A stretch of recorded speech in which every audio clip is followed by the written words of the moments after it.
Hey friends, welcome back to Million Dollar Marketing Podcast, where we stop pretending that hustle is a strategy and actually learn how to run a business like an adult. Today's guest has the receipts that most people only dream about, and she's here to show you where you're leaving money on the table. She's not your average business coach, and honestly, calling her a business coach feels a little bit disrespectful to what she's actually done. Stacey Hylen is the person that entrepreneurs call when they want to add zeros without adding chaos. She's an international coach of the year. She's been featured like everywhere: CNN, Inc., Fox Business, MSN Money, and she's spent years inside of Chet Holmes and Tony Robbins' business mastery program, helping scale real companies, not just theory-based fantasies.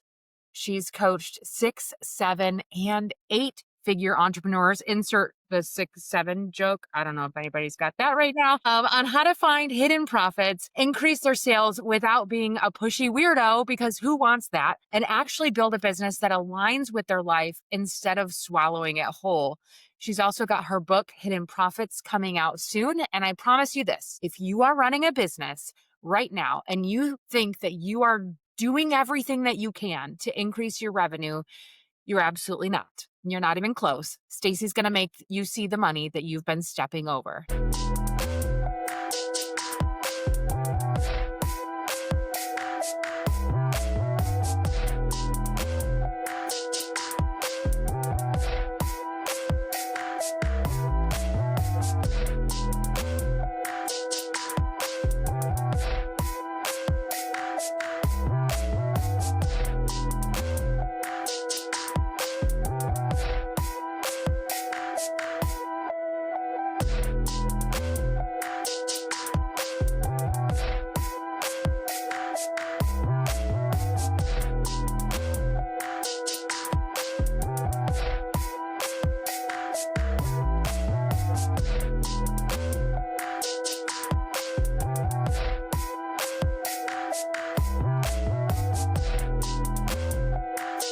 Stacey, I'm so glad that you're here. Are you ready to get into it? I'm so excited. Thank you for the nice intro. That's like the best intro. And we got that whole 6, 7 thing in there, which I think my kids will be impressed, or either they'll think we're really cringe, depending on when this Right. comes out.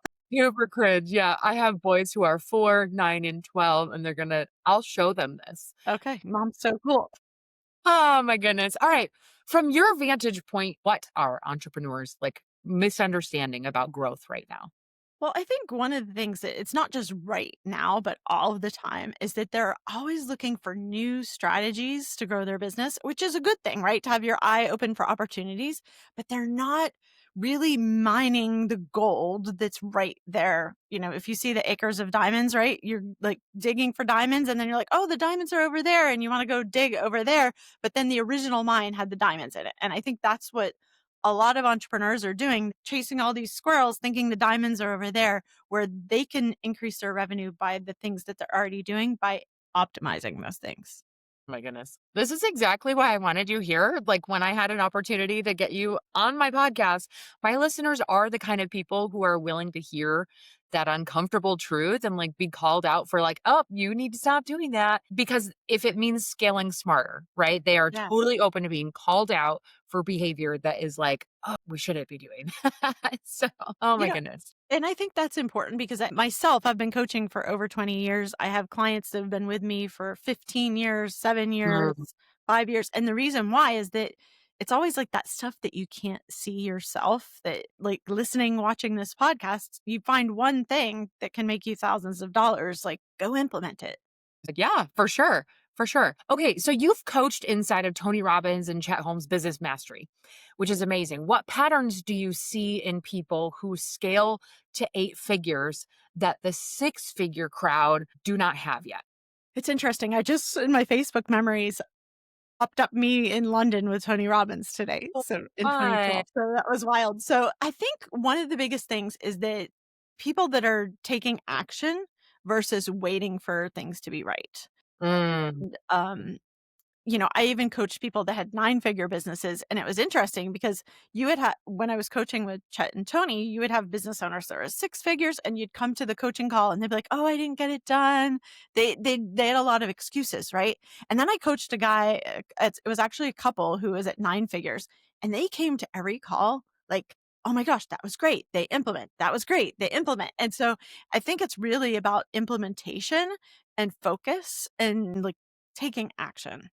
Because I think Yeah. there's a lot of like, "Oh, I could do that," but until you do it, you're not gonna get the results, and not to say that it's the perfect strategy every time, but if you don't try it, then you can't test and tweak and iterate from what you're doing.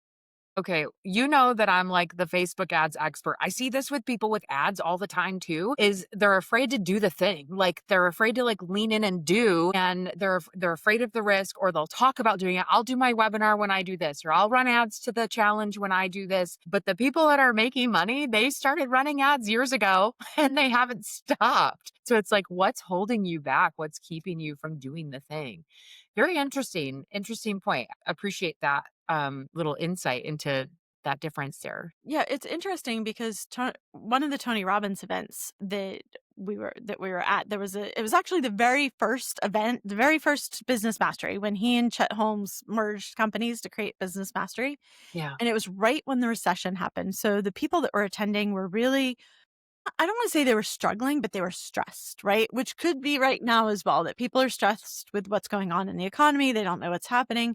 And so people had spent $10,000 to be there. And there was just a different energy than there was before that. And so Tony was asking somebody to be coached. They stood up and the guy said, you know, "Tony, I've tried everything and nothing worked." Now, can you imagine saying that to Tony Robbins? Right? It's like, It's gonna be like, hello. His head started everything? spinning, right? Yeah. So everybody's on bated breath waiting to hear what Tony's gonna say, and Tony said, "Well, what have you tried?" And the guy said, "Oh, I tried this and that, like 2 or 3 things." And Tony said, "All right, well, you said you've tried everything, and you tried 2 or 3 things." He said, "Well, how many times did you try? Because maybe you've just iterated and iterated, right, and optimized." And he said, "No, I tried like 2 or 3 times, but then I didn't have the team, I didn't have the budget," which, I'm sure you see with Facebook ads as well. And Tony said, "Well, have you ever seen somebody that was that came to this country with less than you, right? That had $200 in their pocket. They didn't speak English. They didn't have the network. They didn't have the, college network of education, and they've succeeded more than you." And the guy said, "Yeah, you see them all the time on Success or Forbes or all these magazines." And he said, "What is the difference?"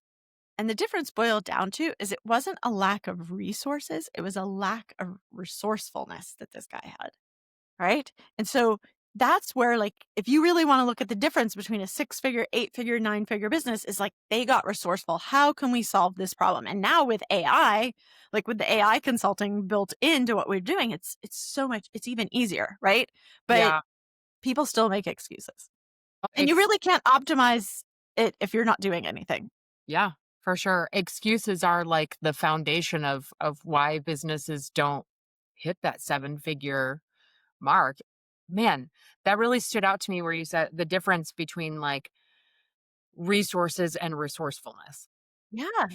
It's just a few more letters, but a completely different thing. Completely different things. Yeah. And Oh, I think the thing behind that, I always say excuses are like butts. Everybody has one. Some are just bigger than others, right? And so the thing is that everybody has excuses. Like their kid is sick. They had this, they had that. And so the thing is that we're all going to have problems. We're all going to have challenges. We're going to have team members that quit. We're going to have team members that suck. Like it's really how you respond to those. And you can respond resourcefully and be like, "Okay, I learned this next," right? Or you can yeah. respond by like getting in the suck of it and just like going into negativity and like, "Oh, this isn't working for me." Oh my goodness. I've seen this way too many times with clients, with partners, with like other relationships too, of like how I handle disappointment or roadblocks or frustration so differently than other people. And that, yeah, that's a game changer, and it sets the successful people apart from the people who they believe that things are happening to them. Yes. Yes. instead of that things are happening for them, right? So if I Absolutely. face a challenge or I get, hit with an unexpected bill or an unexpected, sick kid or whatever, I'm thinking like, where can I lean in here? What is the opportunity in this? And it's so easy to look back and be like, yeah, I handled that real well, found the opportunity. In the moment though, like it sucks. It sucks so hard. And it's really hard to like hit that mindset of what's the opportunity in this versus, oh my goodness, I can't believe all this stuff is happening to me. But that, man, it's a Yeah, big and mindset thing. I I love think that. and I think it's interesting because I think it's who you surround yourself with, right? And I know you surround yourself with super high level thinkers. Like, for example, in my mastermind last year, one of the women had neck surgery, right? And neck surgery is like not to fool around with, right? And so all the last quarter of last year, she's thinking about it, worried about it, but she really chose to look at like, okay, how can I really improve the processes? How can I really improve the way I'm serving clients? And then how can I allow myself this space to actually heal, right? And come back at this from a stronger point. And that the mastermind really supported her in like saying, like, make sure you take enough time off. Make sure you like your clients can wait. Like you need to take care of yourself. So I think surrounding yourself with people that are going to say, yes, you have a challenge. Like we're not saying challenges don't exist, right? They do. And they can really suck your energy, suck your time. But being resourceful of like, okay, how can we attack this and make it work? Yeah. Yeah, for sure. For sure. All right, I want to dive into the next question. So, everyone thinks that they need more leads. That's the problem. That's what's going to drive their revenue. That's what's going to make them more money. But you say that most businesses are sitting on untapped revenue. Not that they need more leads, but there's untapped revenue in their existing, business that they have. So, what is the number one hidden profit that you see most often? Gosh, it's hard to say. So I think you don't always need more leads. You need better leads. And that's why working with somebody like you on the Facebook ads, it's like you've seen probably that you've come in and worked with somebody who was already in their account and it was like a bunch of crappy leads. Hmm. So first of all, you want to look at who is your perfect client. Like, Chet Holmes has the Dream 100, right? So if you start working with your Dream 100 client, you're going to increase your lifetime revenue, right? Yes. The long-term value of that client. And so that would be a real first thing is like before they even come in the door is to make sure you're focusing on the right client and that high level client. Like for example, one of my clients, we did his Dream 100 marketing strategy. He just added on an additional $3 million dollars a year in business from that client Whoa. that he signed Okay. years ago, right? So he's been making millions of dollars per year from this client. And so going deeper into the client, like how can you optimize the revenue, the lifetime value of that client? What else can you serve them with? So yes, we can do an upsell, right? That's a very basic, like putting an upsell when you have an offer and saying like, okay, you're buying this, let's add on the fries with that, right? And that's incredibly successful. But going deep into like once you have the client past that upsell stage and looking at where are the other revenue opportunities to add more value to that client and turn that client into a long-term client that stays with you for years. Yeah. Oh, that's so interesting. I have a handful of clients that like they've been on my roster, stay on my roster like since I restarted my business, and even a client that when I paused and I had a previous business partnership, like she was with me then and then she came back to me, and it's like the amount of time that they stay with me, that's great, but like adding more value instead of just doing ads, doing like more of the marketing consulting or like conversion rate optimization and adding things on like that. Definitely an opportunity to increase that customer. I love what you're saying there because I think that's another thing. Like we talked a little bit about mistakes that people make. And I think one of the mistakes is not just like chasing the squirrels of the strategies, but it's also chasing the squirrels of working with different advisors and coaches and like, oh, I tried her for Facebook ads. Now I'm going to try them for Facebook ads. Because what happens is that once you have somebody that's like really good at what they do and is an expert at what they do, you want to lean into that expert because Mhm. like, for example, my client that I've had for 15 years, my clients that have been my mastermind for 6, 7, 8 years, like I know them. I know their business. And I can be like, hey, what about this? Right. And I can see like the things that they're doing to stop themselves and hold themselves back. And I'm also seeing like revenue opportunities for them that they don't see for themselves. So really leaning into the expertise that you've surrounded yourself with and being like, okay, what else can I do? How else can I optimize this? Yeah. Okay. Real talk. I just lost a client a couple weeks ago. Like we just wrapped up and it was really frustrating and hard for me. We were at a point where we're spending $7,500 a day on a challenge and there was such a deep level of trust there. The contract had been in place for almost a year. So, we've worked together on a really deep level. I've gotten to know him and his business and his team members and things like that. And the decision was made of like, well, I just want to try another agency. Let's just see if we can just get a little bit better with like this other agency. And I'm thinking, like, I'm cringing, going, like, don't do it. They have to start. And I don't want it to seem like it's me focused, like it's not about me. It's literally, I care so much about you and your business. I think you're making a mistake and going to some other agency that has no idea what we've tested, what we've tried, the path we've taken to get where we are, all the audiences, all the things like what works best, what doesn't. It's like you're starting all over. I had another client. And the client doesn't know what you've done behind the scenes, right? They don't No. understand the concepts, they don't know all the testing and things that you've done to optimize things. It's Yeah. very sad to see, and I think that's one of the things is if you are an expert is to kinda educate your clients of like, "Hey, there's gonna be a point where you're like, oh, let's go off and try something different." And that's the time that you're I would say it's a lot of times an upper limit for people, right? That they're like, things are going really well, and they might think that they're gonna get a little bit more, or it could be their fear of success that's keeping them from like, "Oh, Jody, what can we do that could get us another X number of leads per month? What can we try?" Because you know their business, you know their avatars, you know their audiences. So as an expert, I would really weave that into the sales process is that like, listen, I am not a 90-day Facebook ads expert. I am like, you're going to be working with me for years to come because we're going to be making your audience. We're going to be testing your audience. We're going to be refining your audience. We're going to be looking at your offers. We're going to be optimizing the offers and really helping you increase the lifetime value of the Yeah. clients, not just like getting an ad and putting them in that they bought like a 20. I feel like you're coaching me right now and I love it. Well, I know there's It's a lot so of good. people that see you, Jody, as somebody that they look up to and are probably in your shoes like 3, 5, 10 years ago. So I think it's important that we share like some of these things behind the scenes that could help them as well. Yeah, I do have another example where this turned into a really great win. It was a client who I had with my previous business partner. We ran her ads for a long time, and she's like, "Man, I always dreamed of working with this big agency, and so you guys have gotten me to the place where I can afford that. I'm gonna switch to them." I was like, "Oh, I think that's a mistake, but I mean, go for it, right? Like that's your goal. I'm not gonna hold you back."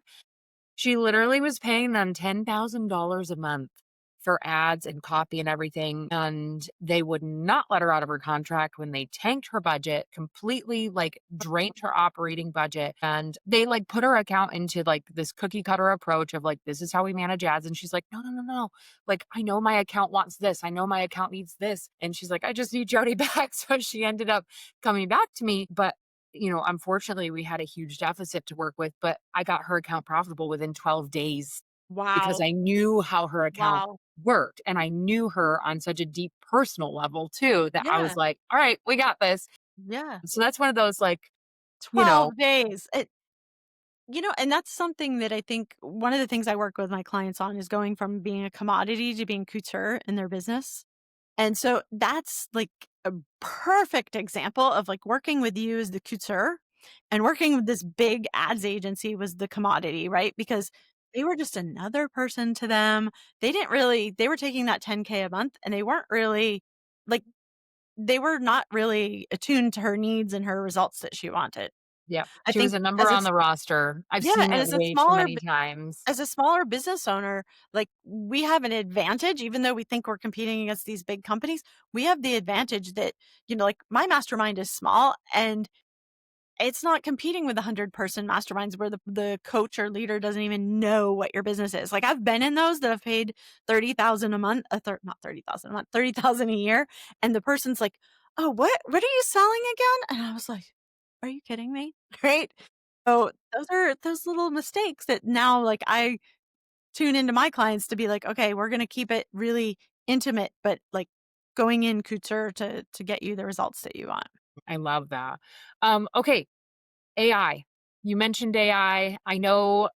See, I saw the look on your face. AI is there's a lot of noise around AI. Fear, hype, panic, excitement. There's a lot of mixed feelings there. But from your perspective, what is the real opportunity that entrepreneurs are missing right now with AI, or how are you leveraging it in a way that maybe other people?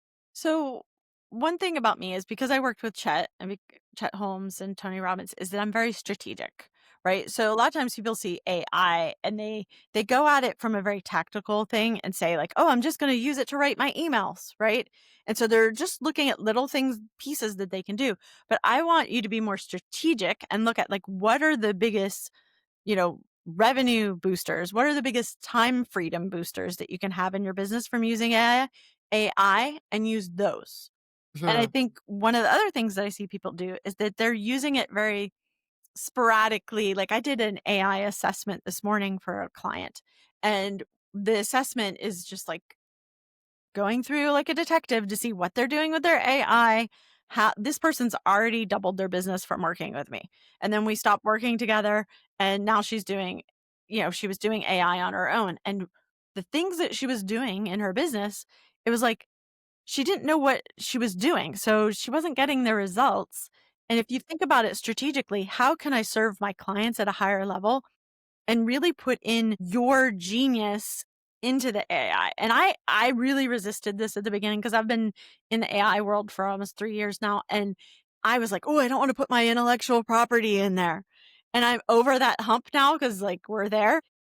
So what I want you to do is look at what you do for your clients. Like, what is your zone of genius? What is your expertise that we can put into the AI to help uplevel the results that you're getting for your marketing, help your clients get better results from what you're doing with them, and not just get this garbage, garbage in, garbage out. And if you're not Um, strategic using AI, you're just going to kind of multiply chaos instead of multiply your revenue and your freedom. that's the exact thought I had, that, AI is not the work, it's the amplifier. So if your strategy sucks, if the way that you're using AI sucks, the AI is just gonna make you fail faster. Right? Like it's not gonna help you. So yeah, that okay. I think we're really aligned on that. I'd be curious to go deeper with that on you at some point, Yeah. or with you on that at some point, Yeah, and for see sure. what you're Definitely. doing there. So okay. I want to talk a little bit about like thought leadership. So you help people add zeros without adding chaos. But that does require an identity shift. And I know, of course, since you've been working with Tony, and I've been in the room with Tony, like that's a big thing that he talks about too, right? Is stepping into that new identity. So who does someone have to become to be ready for more revenue? Ooh, that is such a juicy question. I love it.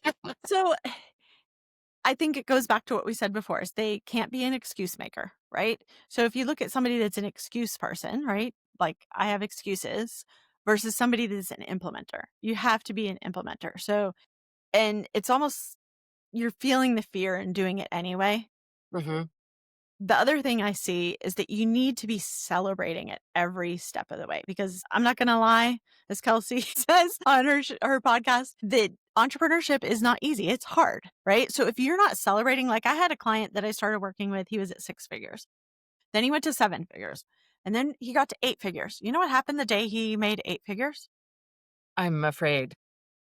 You should be afraid. He should have been afraid. We're on the coaching call and we're like talking, doing the coaching. And in the middle of the coaching call, he just mentions, "Oh, yeah, I hit 10 million today." So nothing happened. I was like losing my mind. I call it the hidden profits happy dance. Like I always love celebrating. And so Yeah. from that moment on, I started celebrating the heck out of every single thing because Mm, if he could not celebrate that he hit $10 million and did not share that he hit $10 million that day, then all the other things that he was doing, like he took action despite fear. He went into a new market. He hired a new sales manager, right? All of those things he wasn't celebrating either. He just thought like, "Oh, I did it." So I want you as you're shifting into this identity, and I've taken people from 0 to 6 figures in under a year, 6 to 7, 6 all the way to 8. And yep, 6, 7. I love how your kids have you trained.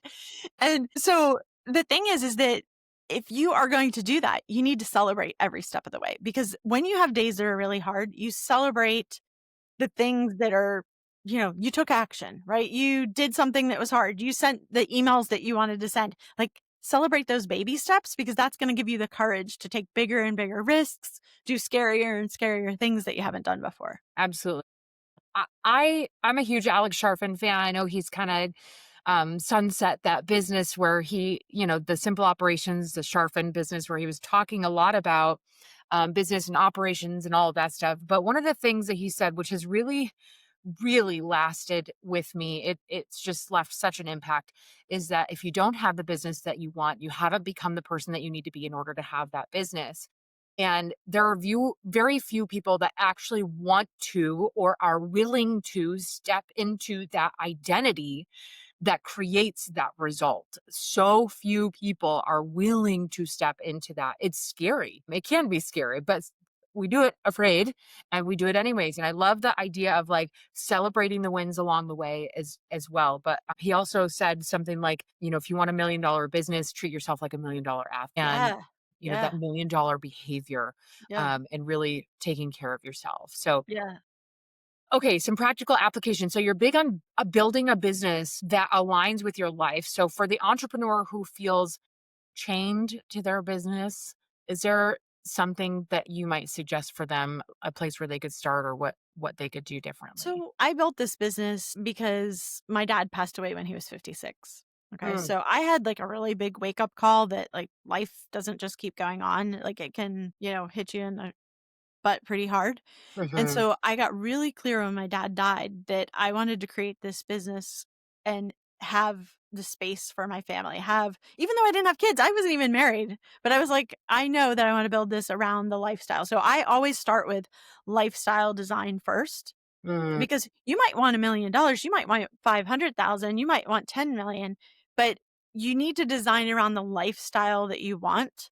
And like I do mine in waves, right? So like, the life balance, it's like I live in the north. So in the summer, I'm in a like I'm going to relax more. I'm going to enjoy the boat. I'm going to enjoy the lake house, right? wait, where are you located? New I'm in Hampshire, Michigan. Lake Winnipesaukee, New Hampshire. Okay. All Yeah. right. Yeah. Around the So corner. yeah, so and we also have a house in Canada. So we're like, I'm enjoying like the times that I know that my family's going to be around, right? Like my kids are in college now, like they're going to be home at Christmas. Guess what? I plan for that in my business, right? And so like when it's kind of icky out, I might work later at night because I'm not going out paddleboarding at 4 o'clock. So I think if you build that into your business, then you have a lot more reason to be able to say yes to scaling your business, because it's not making you regret all those things. Because my dad had a lot of regrets. And one of my clients that hit $10 million, again, another client that went from 6 to 8 figures, a different client, he said, he had a friend that hit $100 million. And he said, you know what? I compare myself to him, and I'm so happy that I built the business the way I did, because my daughter, he said his daughter was having challenges. This was during COVID. And he said, you know what? I just took off and like we went and did like a father daughter sometime, like a few days together. And he was able to support his daughter that way. He was able to go golfing, right? And enjoy his family. And he said, this other guy, he's like, his kids don't talk to him. He's Mm, divorced, like he's miserable. And so I think part of the scaling has to be like, you wanna have it be a thing that you want, not yeah. the thing that you regret when you I love scale. this. I mean, this is another reason why I wanted you on the show. Like the people that watch my show, they don't want to build a monster. They don't want regrets. I literally have a tattoo on my arm that says no, it says no regrets. I spell it wrong on purpose. But they don't want to build a monster. They don't want to build something that controls them. They actually do want a life and freedom. And so it just aligns so well, so well. So, all right, your book, Hidden Profits, is coming out soon. What do you hope that it reframes for business owners? What's the shift that you want this book to create? Well, the thing about the concepts in the book is all of the concepts are ways that you can rapidly increase your revenue without doing more marketing or advertising, right? So this is going hand in hand with what you're like, oh, this is anti Facebook ads. No, you still do your Facebook ads, right? You still do what's working. But what I'm saying is you do these hidden profits and you can have a rapid increase in revenue without doing more, without struggling harder, without having a bigger team. So I want people to look at the book and pick a strategy and be like, oh my gosh, I can do that. Like I had a client, it was December. I was doing the hidden profit system live as a class. And one of the concepts is the come on back strategy, right? And the come on back strategy came about because I had a client who missed his coaching call. And I said, oh my gosh, what happened? He said, well, I had $100,000 sale. And so I was like, well, this is a good reason to miss a coaching call. Like, congratulations. I was doing my happy dance. And he said, no, this is not a happy dance moment. And I was like, how can $100,000 sale not be a happy dance moment? Like for me, that would be a happy dance moment. And he said, Stacey, this client was my client before. And for the last 7 years, he's been purchasing from my competitor. So we call that the $700,000 mistake. That was a very expensive lesson for him to learn. And so now the people that read Hidden Profits, More Clients and Cash, don't need to make one of those mistakes, right? So now what we've put in place is that come on back system to have people, if they left, re-invite them into your world because a lot of times they're shy. So going back to my client that took it in December, she was in the very worst niche to reactivate during December. Can you guess what it was? Ads? No, No, no. Weight loss. that's the worst Weight niche loss. for or the worst time for ads is, like, right now. People are Right, not starting with ads right now. right. Well, this is weight loss in December, right? So you figure Oh, nobody wants to lose weight in December. They all wanna yeah. wait till January 2nd, Yep. right? And Yeah. they wanna eat grandma's cookies, they wanna go to all the parties, they wanna drink all the drinks, they wanna do all the things. And so she was like, "You know what? I'm gonna do it anyway, even though it's not the best time of year." And she had her best month ever in her worst month of the year just by reactivating because you're giving people permission to come back. Because a lot of times it's like when you go to the hairdresser and you go to a new one, you don't want to go to the first one because you cheated on them with the second I've definitely done that before. one, right? Right? And so if that first hairdresser would have been like, "Jodi, I still love you. I know you tried somebody else. Just come on back. I can't wait to see you." It would have been taking the weird out of it, right? And so Did that's go what back. She didn't ask me, but I did go back, and it was weird, but I don't regret it because I love her, and now I've right. been with her other than that little period, I've been with my same hairstylist for over 20 years. But you are a very, like, success-oriented person that has, like, a strong mindset. The average person that doesn't have that mindset is gonna be like, "Boo, go off." Like, "I tried Facebook ads, and then I went off and cheated on Jodi. I'm not coming back to Jodi," right? So we wanna give them permission to say, "It's okay, like, come back. You're welcome." And so that is, like, a really good way. So these are some of the things that are in the book that you can do very quickly, have a rapid boost of revenue without doing any more marketing. Well, that sounds sexy. I mean, amazing. All right. It's about time for me to go get my kiddos from school. So I'm gonna close this down. This has been brilliant. And I want to say this out loud. What you shared today was the difference between running a business and scaling one. Like people need to hear this. I really hope that more people follow you from this because if they don't already know who you are, they need to. And that being said, where can people go to learn more, to get the book, dive deeper with you, share with me all the things. Yeah, so Stacey Hylen, Hylen, which is help you leverage everything now. That's how you spell my last name. Okay. So staceyhylen.com. And also you can go to anywhere on the internet, LinkedIn, Instagram. It's Stacey. I'm the only Stacey Hylen in the world, which makes it easier. But I would also go to moreclientsandcash.com because there I have created this amazing system. So it's based on the Hidden Profits book. It's going to walk you through all the areas of your business that you can optimize to get more revenue, more freedom in your business. And it also has a custom GPT that it's going to ask you the questions and be like, "Oh, Jodi, this would be the perfect hidden profit for you. This one would be perfect for you," My and help God. you plan Okay. that out. So go to moreclientsandcash.com and you'll get that whole system. So When I all tell good. you I'm gonna get my kids from school and then run to my computer to go there, that I mean it. That's awesome. I can't wait to see what you find in the hidden Yes, I'm profits excited. GPT. I'm excited. Thank you so much for being here. And friends, I want you to take the notes. I want you to take action. And I want you to remember that this is the $1 million standard. Okay. You don't rise to your goals, you rise to your standards. And I'll see you in the next episode. Thanks for having me.